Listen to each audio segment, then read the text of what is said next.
Rivalor, jo vaig tindre la sort de conèixer-lo. Quan me vaig professionalitzar en teatre, tindria jo 24 o 25 anys, anava molt al secretariat de l'ensenyament de l'idioma. Passava per davant d'una llibreria que era de Toni Mestre, el locutor més important que van tindre, sobretot en els anys 70, que ja ell feia un programa en Ràdio Nacional, un programa en valencià. Tenia una llibreria i jo, doncs, molt bé, anava a dir... Ell i la seva parella me parlaven molt de llibres. Sí, me parlaven molt de llibres perquè jo comprar-ne ne podia comprar poquets. Perquè, clar, dedicar-se al teatre, i en aquell temps i en valencià, i tan jove, però ells me parlaven molt de llibres, de vegada en quan me'n deixaven algú, i jo anava molt a gust. I un dia estic allí, en ells, xerrant de llibres, i apareix un homenet, sí, que portava un sombreret, amb bigotet, corbateta, gabardina, i es posa dins de la conversació. Aquell home parlava i parlava. Nosaltres escoltàvem. En algun moment aconseguíem posar alguna cosa al mig de la conversació, però era ell el que parlava.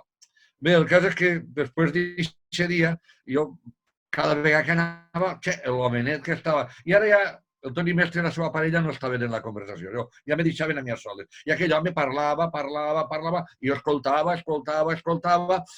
Més mal que la conversació d'ell era prou interessant, però que pesat era.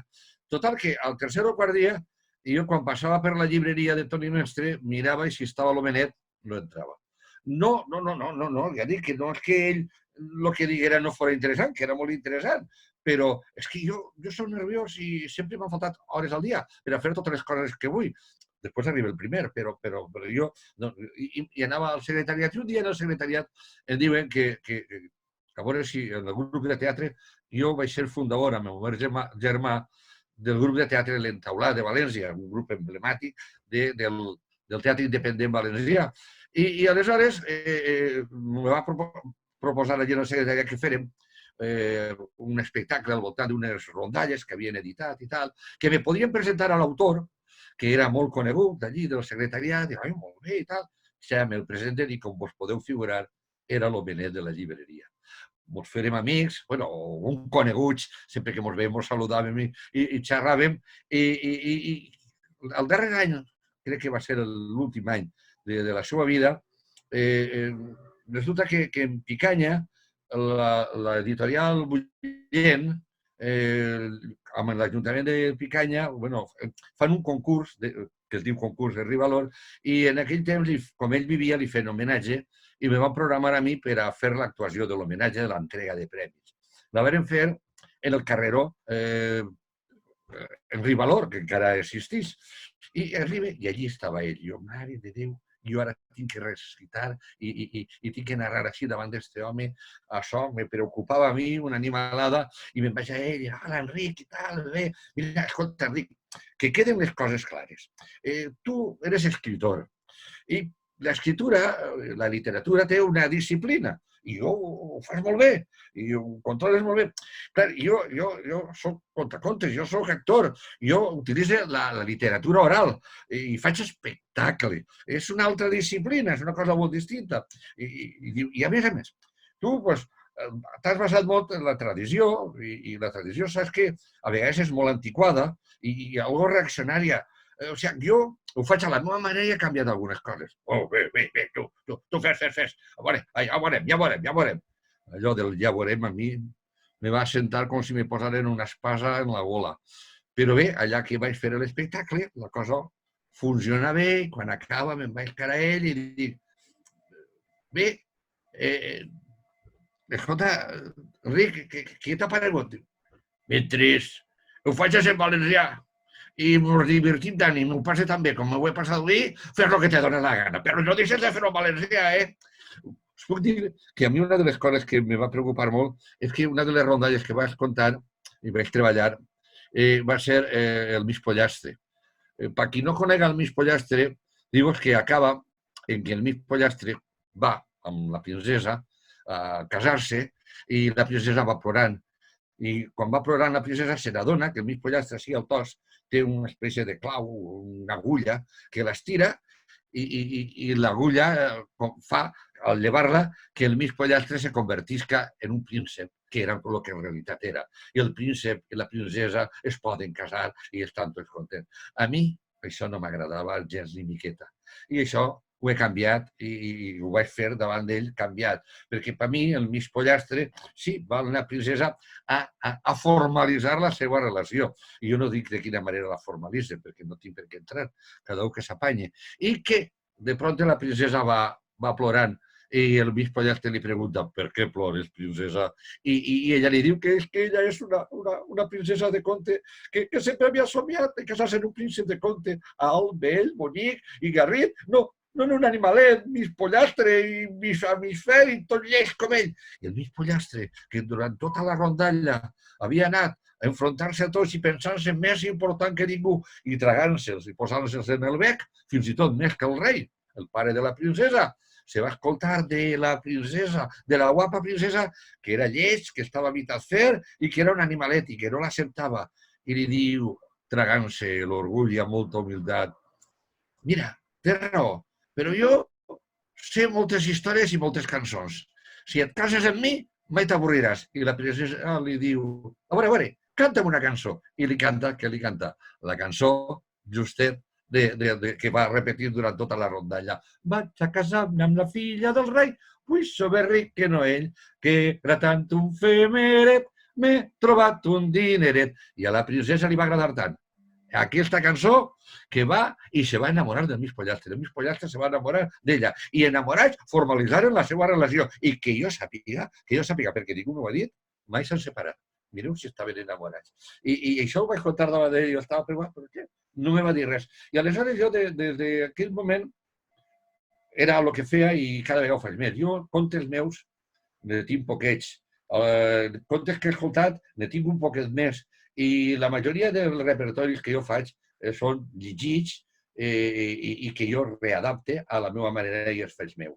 Diu que vull donar la casualitat que Escola Valenciana, en Escola en Casa, li ha dedicat la lliçó a Rivalor, però això és tota casualitat. I l'altre dia un amic que n'hi ha ahir, Torre Pantillà, també li va dedicar una sessió a Rivalor. No sé per què serà. Però bé, el cas és que us vaig a contar una història, una rondalla de Rivalor, que a mi m'agrada molt. I que no és tan coneguda, o penso jo que no és tan coneguda, i que és, també parla de pollastres, i el que la sàpiga sabrà quina és, que és el pollastre en festes. Doncs el pollastre en festes, allà hi ha un indret solitari, tranquil, molt agradable, que es diu Bèlgida. Allí, a Bèlgida, vivia Roser de Repic, casada amb Joan de Repic. Roser era una dona valenciana ja entrada en anys. La parella estava ja entrada en anys. Una dona valenciana d'estes típiques, amb un bon darrere i davant i tot. I molt valenta i molt ella, molt treballadora. Ell, Joan de Repic, era llaurador, baixotet, molt fort, i ell tenia horts, una bona tonada d'horts, i era un llaurador de vella nissaga, que diuen. De vella nissaga vol dir que era d'una família molt antiga de llauradors. Li diuen de Repic perquè de jovenet havia sigut campaner, i clar, d'ahir el cognom de Repic. Ja sabeu que els valencians en seguida li posem el cognom a uno i solen ser a vegades molt encertats. El cas és que aquesta parella tenia 3 filles. 3 filles, doncs, una casada en Albaida, amb Ximo, que era botiguer de perfums. L'altra, que li diuen Roser estava casada en Jeroni Tros de Pa. I li diuen Jeroni Tros de Pa per lo bona persona que era, un cognom d'estos adequats. I Jeroni Tros de Pa era sabater. I la tercera vivia en Carrícola. I el seu marit era llaurador, també, com Joan, i tenia sobretot camps de secà i una alcrieta molt ben arregladeta. El cas és que un dia en què Joan de Repic estava a casa, perquè, com bé sabeu, els llauradors no tots els dies van a llaurar i a vegades estan a casa, va rebent la visita de Tofolet. Tofolet era un venedor d'estos de carrer que resulta que duia un avís de part de Roser de Benigànim que eren festes en Benigànim i els convidaven a les festes, que anaren a les festes i que no es preocuparen de res, que ella s'ocupava de tot i que allí podien anar a gaudir de les festes de Benigànim. I allà que el Roser i el Joanet compraren, encara que ell havia dit que no portaven res, un bon pollastre de gramatol, se pujaren al burret i xino-xano se n'anaren cap a Benigànim. Quan arribaren allí, la Roser, Sida, molt disposada, se li va dir a la seva filla que en realitat el que ella volia era veure on estaven els dolços. Per què? Perquè Roser tenia una dèria, tenia una cosa que l'obsessionava. I és que era molt, però que molt llepola. I volia menjar dolços i en festes, com no anava a menjar dolços? I allí que se posa a ajudar a la filla a fer el dinar, i dolços no trobava. Se'n van a dinar, a l'hora de sopar, i no hi havia dolços. Total, que se xiten a dormir i no havia provat cap dolç.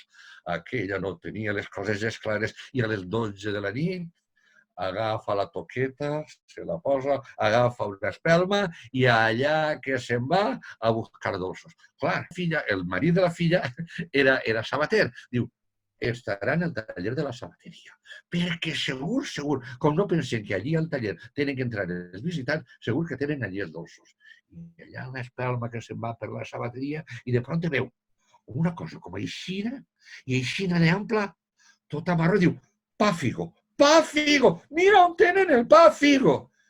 I agafa el que ella creia pa figo i li pega una quilla i allò estava més dur que dur. I diu, no passa res, l'ablaniré i me'l menjaré. En realitat era cera, era el cerol. El cerol és la cera que els sabaters utilitzen quan tenen els cordons recent tintats per afinar-los. I ella, que no sabia de sabateria, se creu que és pa figo. Què fa en el pa figo? Quan va a l'habitació, allà que en el llit, on estava Joan i on estava ella, posa pa figo entre els cos dels dos per veure si així se rebel·lenís. I cansada, s'adorm.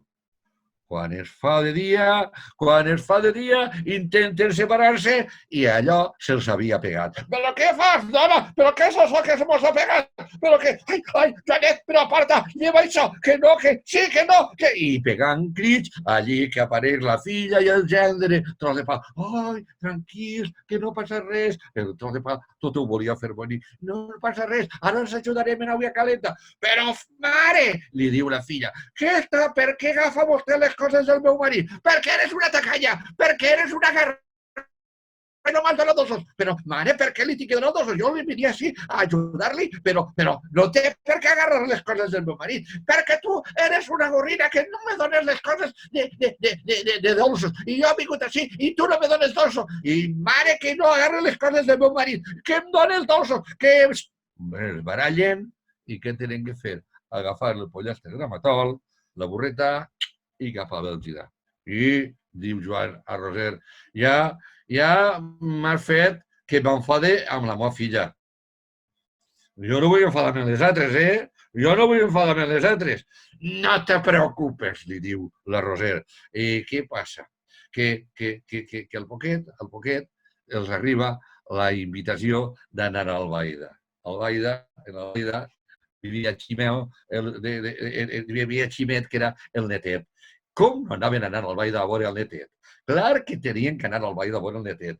I la Roser convenç a Joan d'agafar el pollastre de gramatol, pujar-se al burret i anar-se'n a Vall de Vora al netet.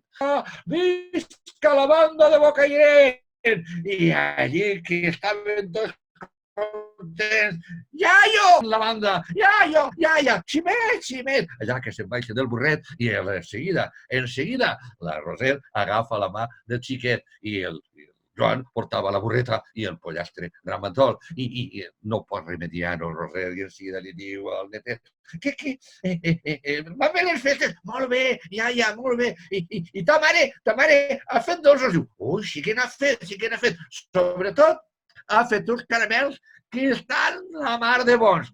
Ha fet caramels. I allà que se'n van, entren a la casa, se'n van a dinar i quan acaben de dinar, bé, hi havia dolços, sí, un trosset de coca de llana i un rotllet carat. No era molt, però bé. I arriba el berenar i entonces, sí, sí, també el rotllet carat i eso sí, sí, una té rotllet carat, sí, sí, i un pastisset de moniato. I ja està. I la Roser se quita a dormir i diu, poques dolços que m'ha donat. Diu, ui, molt més dolços. I a les 12 de la nit se posa la seva toqueta, se posa agarra la seva espelma i allà que se'n va per la casa del botiguer d'Albaida a buscar, a veure on estaven els caramelos. I entra on estava el magasin. I en una prestatgeria plena de caixes, veu allà dalt una caixa molt bonica i diu, allí estan els caramelos, de segur. I agafa una caïra, la posa, se posa, i ella que se posa de puntetes, que de pronto la caixa cap a baix, totes les caixes cap a baix, la prestatgeria cap a baix, Roser cap a baix, la cadira en terra, pum, xim, pam, pum, xufa. I tot un soroll immens que es comencen a vindre tot, i el Ximo, ai, la meva sogra que me vol arruïnar, i la filla, mare, però què està fent vostè? Que tu que m'has donat pocs dolços, però vostè no té per què, hermana, està escandalat i tira tota la feina del meu marit, que eres una garrà, que mare, que vostè no, és una esquadrilladora, que això no pot ser, escarà. I pelent, i què fan? Agarren el pollastre gramatol i allà que en el burret i cap a Bergida. Dos ja, que no vull que n'hi hagi més. Bé, va. Com he dit, Joan era llaurador de bella nissaga i en aquesta terra nostra valenciana, on hi ha fuster, la pluja no sap ploure. I així, on hi ha, de pronte, ara li diuen una dana.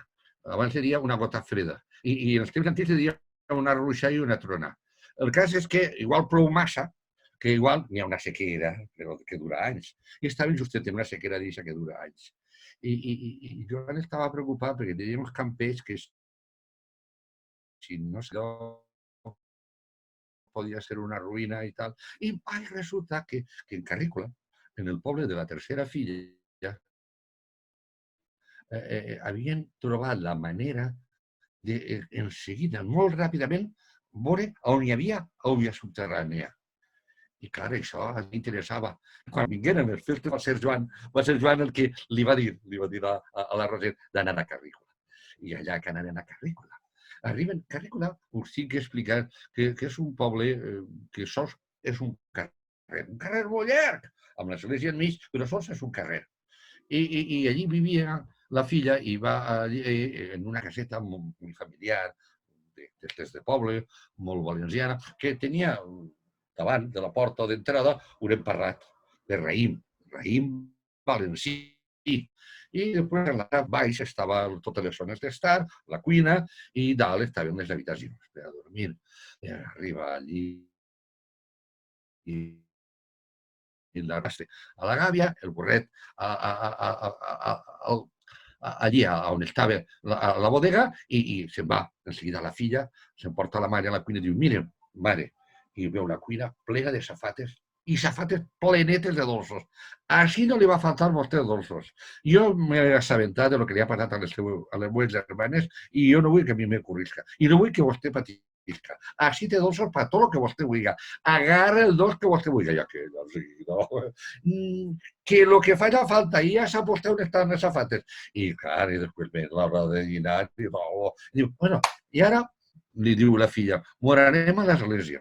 Sí, perquè n'hi ha pregó, i el pregó té que fer el Flare d'Otos, que té molta fama i parla molt bé.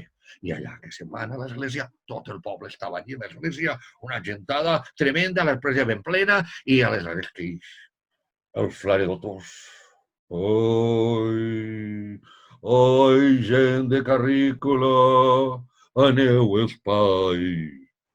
Esteu en festes i les festes són molt perilloses perquè la gent es distendeix i els descuida i el dimoni aprofita gent que estiga descuidada, moments com aquests per atemptar i fer que uno peque. El dimoni en aquestes festes que sou uns golafres que no pareu de menjar i de beure i de menjar i de beure.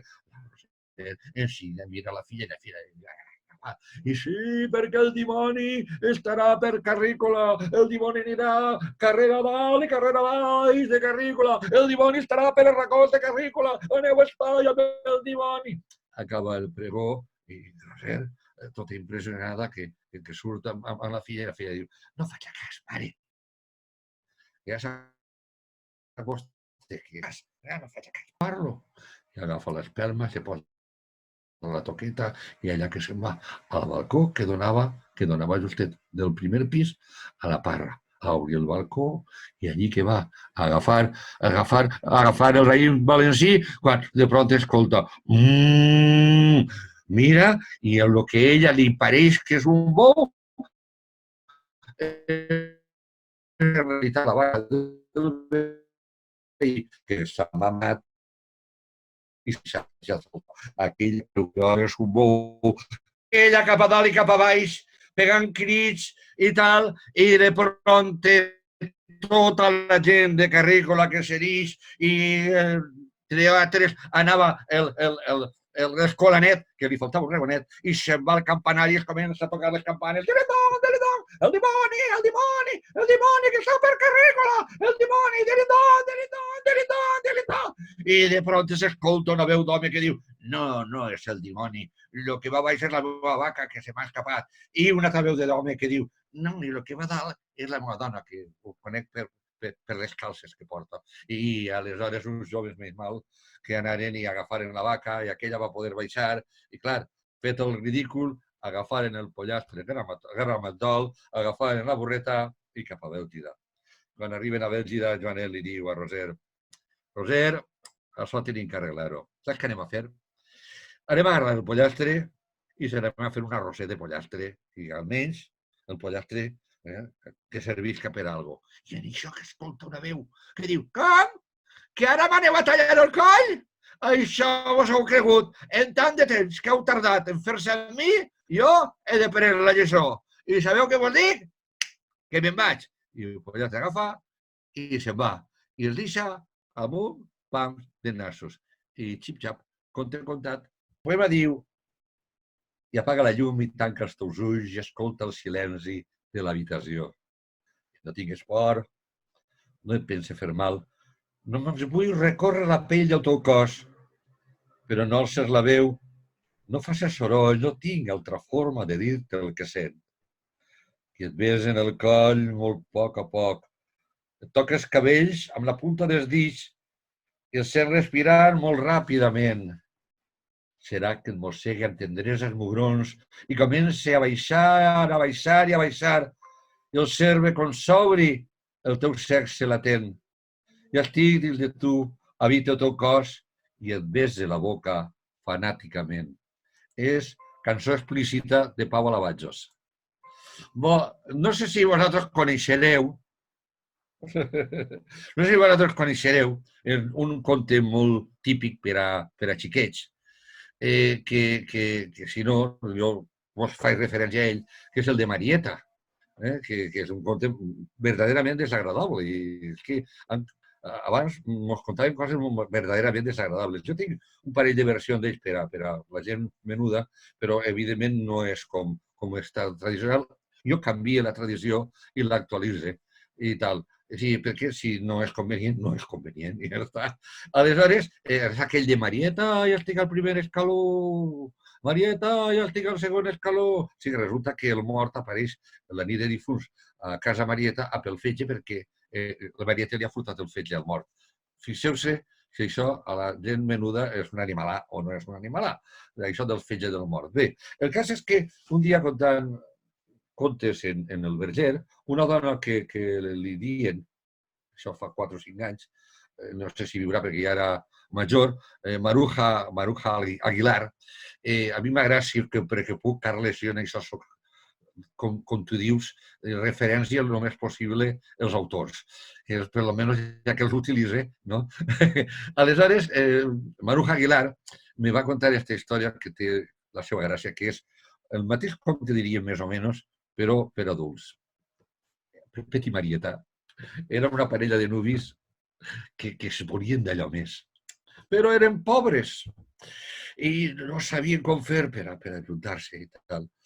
El cas és que aconseguiren ser llogaters d'un hortet i una caseta a les faldes de la serra de Segària. Oh! I què va passar? En seguida van formalitzar la seva unió i se n'anaven a viure allí, a la caseta de la falda de Segària.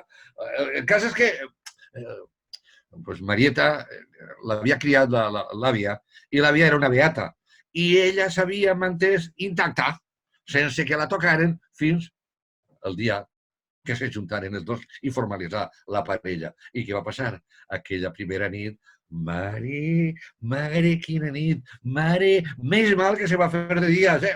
Almenys 7 se'n van pegar, tu. No pararen tota la nit allà i vinga a fer-ho, i vinga a fer-ho. Van vindre, era de dia, tenien que treballar, que eren llogaters, i a treballar. Però totes les nits, i a treballar, i les nits i tal, i cal. Amb tot això, tot no era al final felicitat, perquè la vida no tot sempre és felicitat. Ell agarrava una mala seguida d'una enfermetat i va estirar la pata i se n'anà a la Tebarri. I què va passar? Pues que va tindre que soterrar-lo, la Marieta, i després del soterrament i dels pèsames i tal, on va tindre que anar a viure? A la caseta on ella vivia a les faldes de la Segària. La caseta estava com a 12-13 quilòmetres del Verger, molt solitària. Ella tenia que viure allí, era la que tenia, i allí queixita, a la nit, tota sola, tota trista, i no podia dormir. Com anava a poder dormir? A banda de que enyorava a Pepet, doncs estava sola i de pronto va i li pica. Li pica i ella se rasca.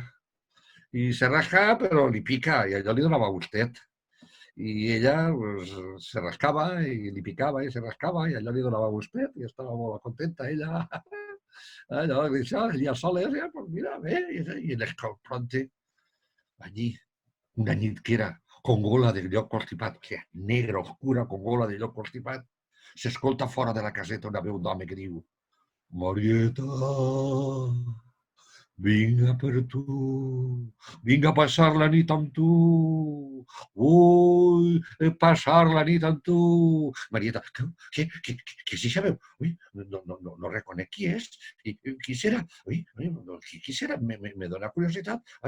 I de pronto, Marieta, ja estic dins de ta casa. Però quina por. No, però a mi em pica, a mi em pica. M'agradaria saber qui és. Marieta, ja estic al primer escaló. Que puja, quina vergonya, Però a mi em pica, a mi em pica. Marieta, ja estic al segon escaló. Qui serà?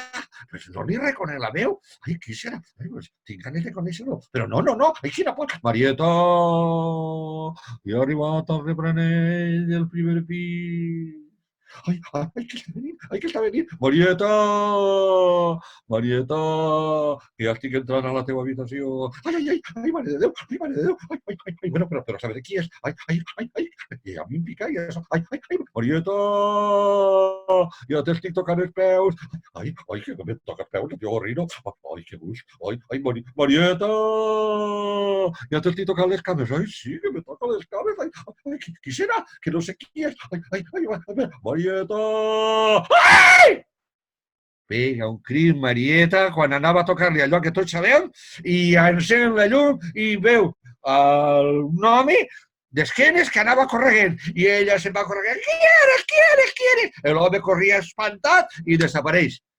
I Marieta i nosaltres ens quedem sense saber qui era. I conte contat, xipxa, conte acabat. Com el conte sabeu de Marieta, justet, el de xiquets, acaba en que de pronte el que tens més propet li diu, de pronte fa, Marieta, ja te tinc! I ja està, s'acaba el conte. Pues és algo paregut. I ara, doncs, vos recite unes poesies de sabeu que el nostre millor autor, o un dels nostres millors autors o poetes, jo crec que és, si no el primer o el segon, li està discutint el lloc a l'Ausiàs Marc. Jo l'entenc a este més que l'Ausiàs, encara que l'Ausiàs m'ha costat, però també l'entenc i també el recite. Doncs tenia unes cançons sexuals. Vicent Andrés Estellés li agradaven molt, molt el sexe. I té algunes parts molt sexuals i tal. I vos vaig a llegir uns fragments d'alguna de les seves poesies i si en això, si voleu, vos llegiré una cita o dos, un refrany o dos que m'avellís i acabem. Diu Vicent, m'expliques tu com t'ho apanyes sola, tot preservant virginitat de sucre, quan no pas més que els crepuscles es cremen, maniobrant expertament i dòcil aquelles nits que cremen els llençols i crema el llit com si fos dins un forn. Tot el secret roman sol en el clítoris. I el dit suau, amb la punta del dit, l'has d'oprimir, però tampoc massa, i l'has de fregar lentament i amorosa. Arribaràs tot seguit a l'orgasme. I seguix. Mira, és així. I vas obrir les cames, vas descordar el pantaló i obrires el dolç secret en plena indiferència. Havent untat a la boca el teu dit, te'l vas ficar al sexe iniciant artesanalment exercicis amb gran cura. I diu també Estellés, m'has masturbat amb la dreta i l'esquerra i no sé jo com diré, amb quina mà he sentit més plaer que em donaves. Oh, plet tan dolç, oh, doble experiència, cosa d'amor o de breu epigrama. Qui sabrà quin fou el resultat? Mire, i no ves res més que unes taques llargues. Eficient, delicada, dolcíssima està la mà, descapullant-me tèbia, càlidament treballant amb la llengua, fent-me sentir aquell delit extrem, mereixedor de l'agopada unànime.